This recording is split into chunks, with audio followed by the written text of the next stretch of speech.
public marriage proposal should be banned. Kasi parang hold up eh. Yung bang bibiglain ka, tapos mapipilitan ka na lang mag-oo para lang hindi mapahiya yung lalaki. Diba? Alam mo yung mga bagay na ganyan, dapat pinag-uusapan yan. You align your beliefs. You align your financial maturity. And of course, your reaction to conflict most of all. Hindi yung bigla ka na lang luluhuran in a sweeping gesture and then parang you're so pressured to say yes. Alam mo, Lynette, ang sinasabi ko lang naman dito is you don't have to feel guilty. Kung hindi ka pa talaga handa magpakasal, hindi. Ma'am Giselle, maraming salamat ha. Ang gusto ko lang naman kasi, mas makilala pa namin ni Carlos yung isa't isa bago kami magpakasal. Bakit? Hindi mo pa ba kilala si Carlos? Alam ko lang na mabait at mabuti siyang tao, na mahal niya yung anak niya, inaalagaan niya si Chang Susan, si Annalyn. Alam ko din na masipag siya, responsable, matalino, tsaka hindi seloso.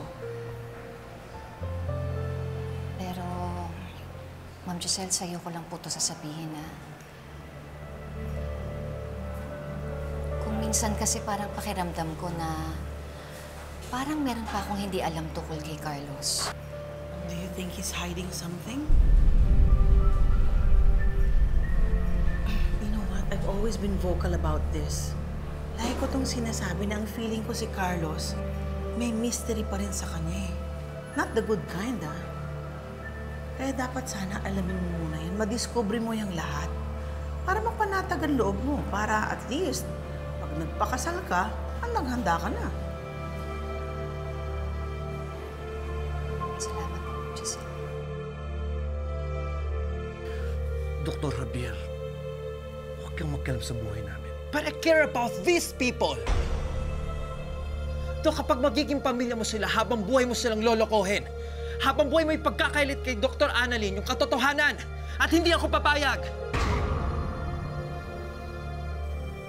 Nasa iyong desisyon ngayon, Doc. Ikaw ang magsasabi, o ako? Doc, mahal mo si Ma'am Lynette, di ba? Kaya mo siyang lokohin habang buhay?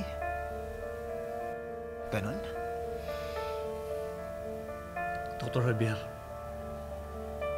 bigyan mo ako ng panahon. Dahil mahirap ang pinapagawa mo. Mas mahihirapan ka kung papatagalin mo.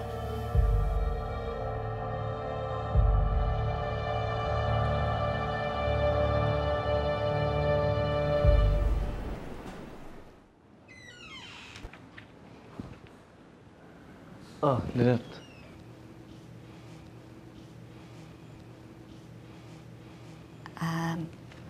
Nagdala ako ng ginatang bilo-bilo para sa'yo.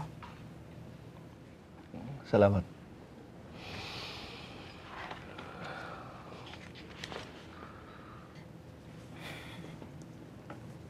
Alam mo ba na paborito namin na ni Annalyn?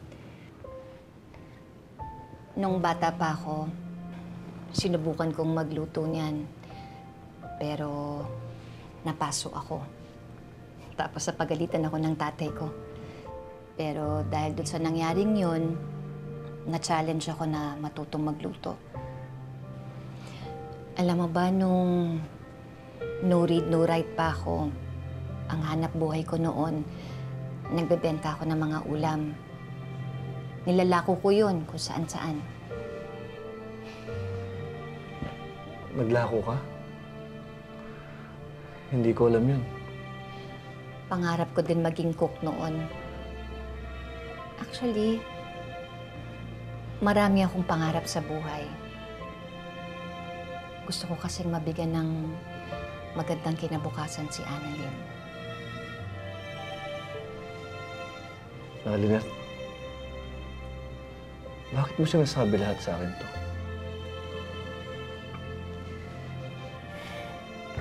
Carlos, kasi gusto ko na mas makilala mo pa ako ng mabuti. Kaya kung meron kang gustong tanungin mo lang sa akin, sasagutin kita. At sana, ganun ka din sa akin. Kung meron kang gustong sabihin, kahit ano pa yan, kahit mababaw, malalim, kahit na ano, handa akong makinig para sa'yo. Gusto ko sana na maging safe space natin ng isa't isa. Carlos, ayoko sana na meron tayong tinatago sa isa't isa. Lindon! Tak. Okay ka lang? Yeah. Yeah, I'm okay. Sure ka ba, Dok? Kung may gusto kong pag-usapan, nandito lang ako, ah. Di ba yung sabi nila sa therapy? Yeah. I know. Doc, gusto ko maging ready ka. Ready? Saan? Dahil malapit mo nang malaman yung... Malaman yung?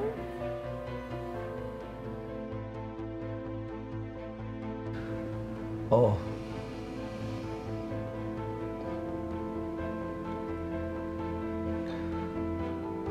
Meron akong gustong sabihin sa'yo.